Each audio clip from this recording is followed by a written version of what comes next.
So summer didn't really happen this year, which is annoying because usually during the summer I will take part in something our city throws every year, which is called the Manchester Day Parade, where we basically just make a bunch of parade floats and giant street puppets and have a really good time.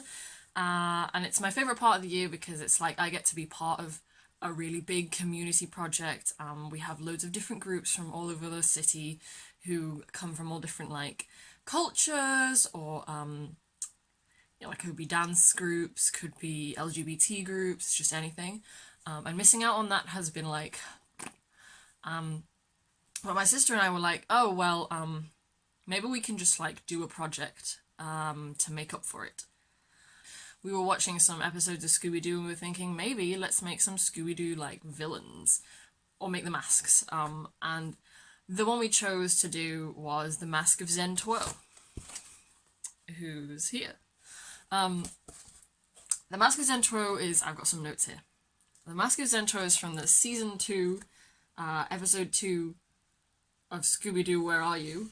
It's called Mystery Mask Mix-Up, and in it, Daphne buys this from like a curio shop in Chinatown, and then they start getting chased by like 2 other masked guys, and she's like, why do you want my mask? And they're like, it belongs to the Ghost of Zentro. And the Ghost of Zentro is like this warlord who really wants the mask, and they kidnaps Daphne for it. The episode itself is like a really classic Scooby-Doo episode. Season 2 is kind of when they started putting in the chase music, which is like my favourite thing about it. Most of the songs were by this guy called Austin Roberts. The song in this episode is I Can Make You Happy, which takes place while like Fred is driving the Mystery Machine like along the rooftops of these buildings in Chinatown, and it's like, whoa, this is incredible, this is the greatest thing ever. As a warning though, if you go back to watch the episode, it was wrong then and it's wrong now. Shaggy at one point does a like pretty offensive impression of a Chinese guy. You know, he's doing that kind of Asian accent that you hear a lot in stuff from the past, and I would hope not now, but so there's a warning, because the episode's set in Chinatown. So we chose to make the Mask of Zentro because it's a mask, whereas like other Scooby-Doo villains, obviously they're like wearing a mask, but the whole episode is like literally called Mystery Mask Mix-Up. It's about a mask, so we were like, that is the primo, like the obvious choice if we were going to make our own mask. Why not start with the Mask of Zentro? The technique we learned at the parade, an artist who I'm a very big fan of, and I think of her as like my art mum. She's just so cool. She's taught us everything we know about this. Her name is Alison Doddle, and she is a puppet maker. She does things with paper mache and with wood, and her work is fantastic. I think she has her own theatre company called Bird in the Hand. She also has Instagram, she's got her own website. I would highly recommend looking at her work. She made a lot of mask and puppet stuff for this theatre called Horse and Bamboo. So they have a lot of videos on YouTube that you can also watch and see a lot of the work that she's made, and I'm just like her biggest fan. I'm such a big fan. Highly recommend. So the technique is, I'm going to start showing this.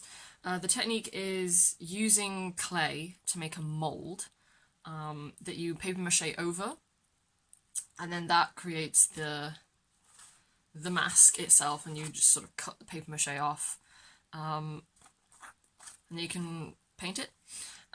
So we began by like balling up bits of newspaper and sort of taping it frantically to this piece of cardboard, like, oh, we just need a base. Just to kind of get the basic shape down, because we wanted to use as little of the clay as possible. After we made the paper sort of base, it was time to put the clay on top. We used this clay from, on the bag it says pot clays.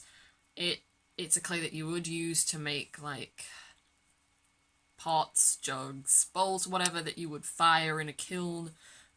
We are not firing it, we're just using it to make the mould, and then balling it back into its bag, sealing it up, and just being like, now we'll use this again in future.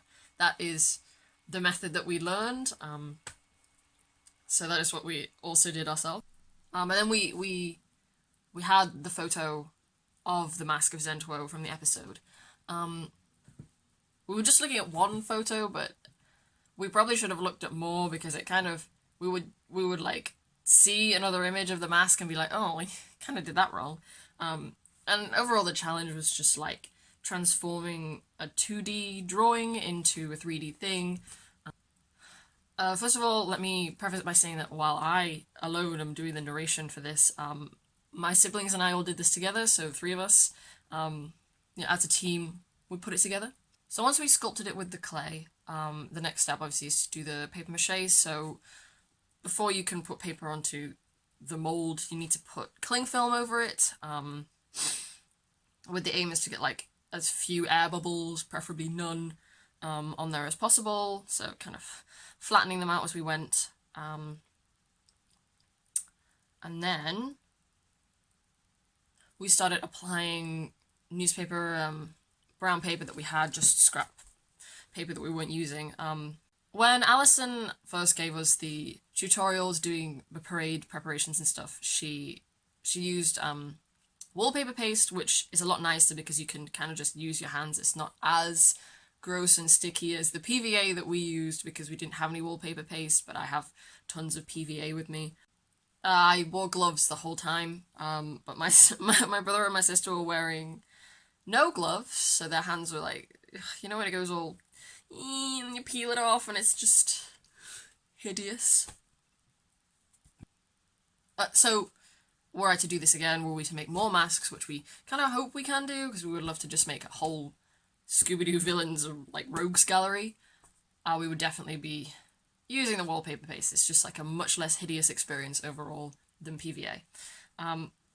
The first layer to go on is the hardest, because you're trying to stick paper to cling film, which is really slippery and plasticky, but once you've tackled that, then it's a lot easier, because it's just paper on top of paper, and that wants to stick a bit better. So we did 5 layers, I think, on this, alternating between like using brown paper and I think it was ripped up magazines. Sometimes you could do it doing 7, I think it depends on the size of the thing. Then we left it to dry for about 3 days. The weather was kind of on and off, so sometimes it was really sunny and then other times it was raining. So we left it to dry the first day in the sun, and then the next day it was less, warm, so we kept it inside. And after the 3rd day we were like, it's time to cut it off. It took 2 knives. I tried to use just like a little craft knife, but the paper and the clay just defeated it. I think the blade just broke off. So we went for just like a big kitchen knife. We had to slice it, I think, 5 or 6 times. Really just brutalizing the thing until we could get it off.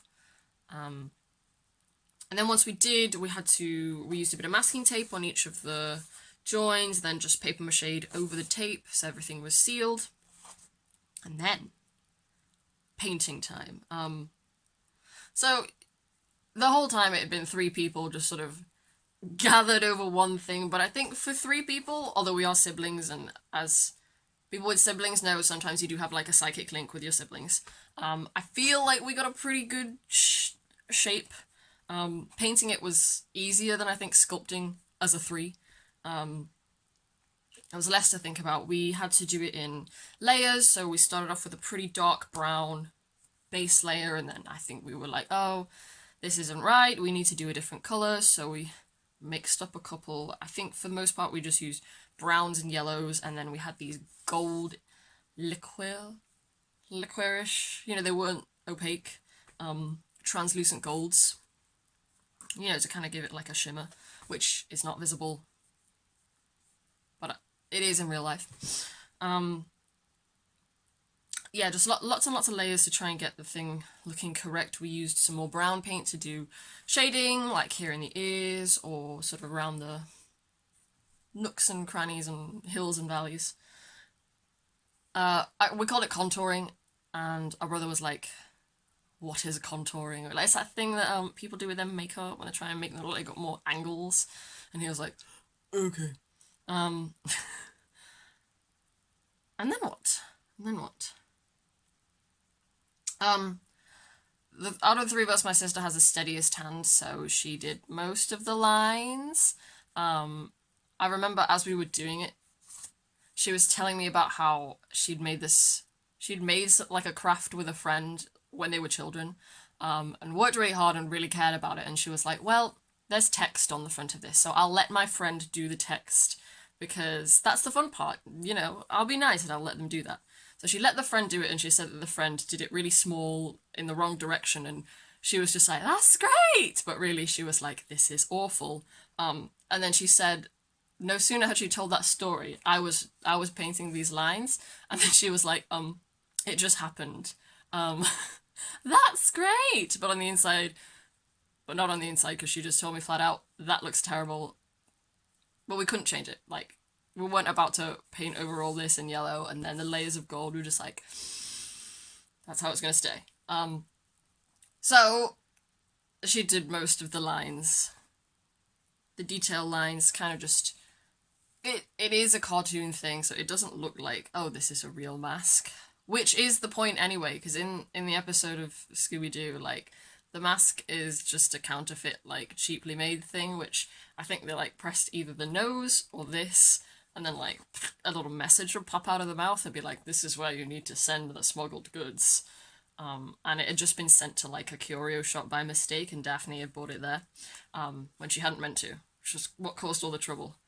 Then the last part, the very last part of this was we had to wait ages to get a delivery of the rhinestone on the top. Now we were like, okay, we'll leave a gap in that. We'll leave a gap in the mask so that we can like put a rhinestone in, and I'm fairly confident we have some rhinestones that would fit inside because as a crafting family, we have lots of craft supplies. I'm always buying rhinestones. But when we looked and it's like, there's none. There's none that will fit there. And we were like, maybe we could make it out of clay, but just you want the sparkle. You want the sparkle. There is hot glue all around that I've just realised we haven't. Don't worry about it. So I ordered it from eBay, and then what did I do after that? So I eBay bought some more rhinestones. I got this 120 gram. You can see it there, 120 grams. 120. I spent £7 to gamble on getting just one that would fit. And out of this whole bag, there really is just one rhinestone that would fit inside the space that we left. And we were like, oh my god, hooray. Could have been a disaster otherwise, and I'm sure I would have found something else to do with these. But you don't want to be like, I've gambled and I failed. So it's perfect.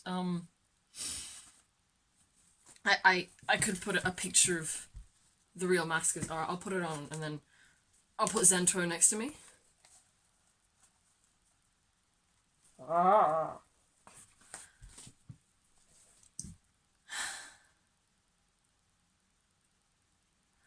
Basically, our whole plan was just to try and be the first. I mean, I don't know if there's like a niche out there of people that are like, yeah, we really want to be making like just Scooby-Doo villain like masks as a hobby. We were googling it and we found one plastic toy, like a licensed Hanna-Barbera toy of Zentwo, that like went in a set of villains. And then one guy who was cosplaying, we were like, did he beat us to it? Are we not the first people to make a mask of Zentwo? But he was just wearing like a random mask, and then he glued a gemstone on. So we were like, no, we're the first ones to sculpt him and be like, here he is. So, you know, Scooby-Doo movies, if you want to make a new one, you can hire us for paper mache mask, which is realistic because, you know, if you're just a guy trying to scare people for money, just like out in life, you probably don't have a gold mask lying around. You're gonna make it with DIY. Okay, so hopefully this video is informative, or that's the only thing I think it could be. Entertaining. Thank you for watching if you got this far, and goodbye.